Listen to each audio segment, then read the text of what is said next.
ये बात है 1991 की, जब पाकिस्तान न्यूक्लियर पावर बन चुका था, जिसका इज़हार 1998 में इंडिया पर 5 धमाके करके किया और इस्लामी दुनिया में पहला मुल्क बन गया जिसके पास न्यूक्लियर पावर है। पाकिस्तान ना सिर्फ न्यूक्लियर पावर बना बल्कि खुद को सुपर पावर बनाने में भी अनथक मेहनत की। पाकिस्तान ने खुद को न्यूक्लियर पावर बनाने के लिए सब प्लान तैयार कर लिया था और इंडिया को डर था कि अगर ये प्लान कामयाब हो गया तो फिर क्या होगा।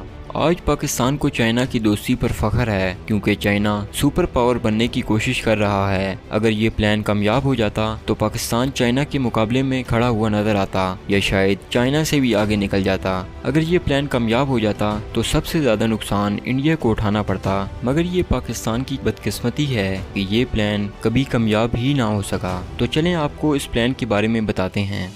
अस्सलाम वालेकुम दोस्तों, वेलकम टू फैक्चुअल टीवी। आज हम आपको बताने जा रहे हैं कि किस तरह पाकिस्तान सुपर पावर बनते बनते रह गया।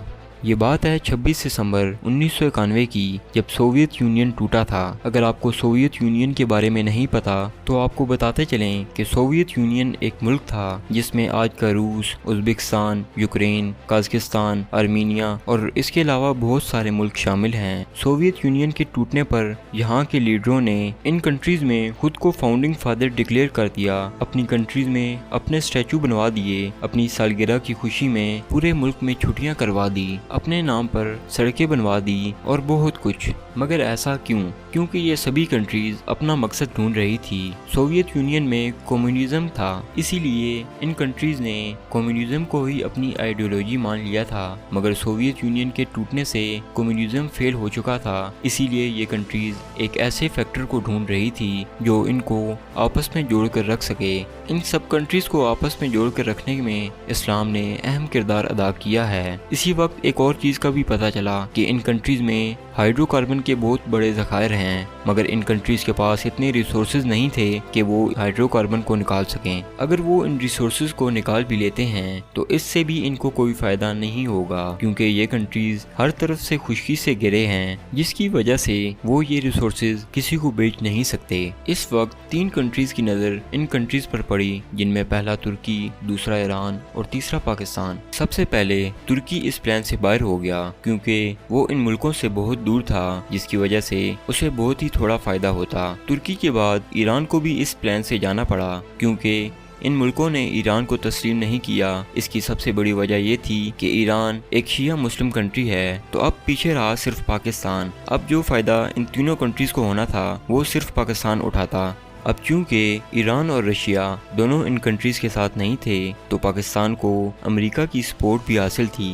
1992 में $10 मिलियन से पाकिस्तान ने किर्गिस्तान, तुर्कमानिस्तान और कजाकिस्तान में टेक्सटाइल, टेलीकम्युनिकेशन, फार्मास्यूटिकल और एग्रीकल्चर में मिलकर काम करने का इरादा जाहिर किया। इसके अलावा पाकिस्तान ने उज़्बेकिस्तान में highways, manufacturing plants, satellite communication कायम करने का इरादा जाहिर किया। इसके अलावा कजाकिस्तान और किर्गिस्तान में पाकिस्तान ने हाइड्रो इलेक्ट्रिक पावर और इंग्लिश लैंग्वेज प्रोमोट करने में इन ममालिक की मदद की पेशकश की। अगर पाकिस्तान इन सब कंट्रीज़ की इतनी मदद कर रहा था तो इसके बदले में पाकिस्तान को क्या मिलने वाला था?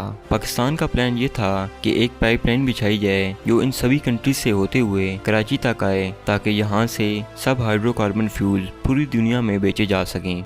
इससे न सिर्फ पाकिस्तान की इकोनॉमी ऊपर जाएगी, बल्कि जो मुल्क पाकिस्तान से हाइड्रोकार्बन खरीदेंगे उनको पाकिस्तान से ताल्लुकात बेहतर करने पड़ेंगे और इस तरह इंटरनेशनल फोरम में पाकिस्तान की बात सुनी जाएगी, जिससे पाकिस्तान को यूनाइटेड नेशन में अच्छा सपोर्ट हासिल होगा। मगर इस सारे प्लान में ऐसी क्या चीज़ थी जिसकी वजह से ये प्लान कामयाब ना हो सका? इस पाइपलाइन को अफगानिस्तान से होकर गुजरना था। ये पाइपलाइन अफगानिस्तान में काबुल के मकाम से होते हुए पेशावर, फिर इस्लामाबाद में आएगी और वहाँ से कराची पोर्ट की तरफ जाएगी। इस वक्त अफगानिस्तान के सियासी हालात कुछ बेहतर नहीं थे और कहा जाता है कि उस वक्त पाकिस्तान ने तालिबान का साथ दिया और फिर इन्हीं की हुकूमत आ गई। इस वक्त अफगानिस्तान को पाकिस्तान का साथ देने के बजाय वो पाकिस्तान के ही खिलाफ हो गए। پاکستان اور افغانستان کے درمیان بارڈر کو ڈیورنڈ لائن کہتے ہیں، جسے کہ برٹش نے بنایا تھا، مگر جب افغانستان کی حکومت آئی تو افغانستان نے یہ ماننے سے انکار کر دیا اور پاکستان میں فاٹا اور کچھ اور علاقے کلیم کرنا شروع کر دیے، جس کی وجہ سے پاکستان اور افغانستان کے درمیان تعلقات کچھ بہتر نہیں رہے۔ پاکستان کا ان ممالک سے زمینی راستہ صرف افغانستان سے ہو کر گزرتا تھا، مگر پاکستان اور افغانستان کے درمیان حالات بہتر نہ ہو سکے اور ان ممالک نے دوبارہ رشیا کے ساتھ اپنے تعلقات بہتر کر لیے اور اس طرح پاکستان کا پلان ناکام ہو گیا۔ آج کی ویڈیو کا اختتام یہیں پر ہوتا ہے۔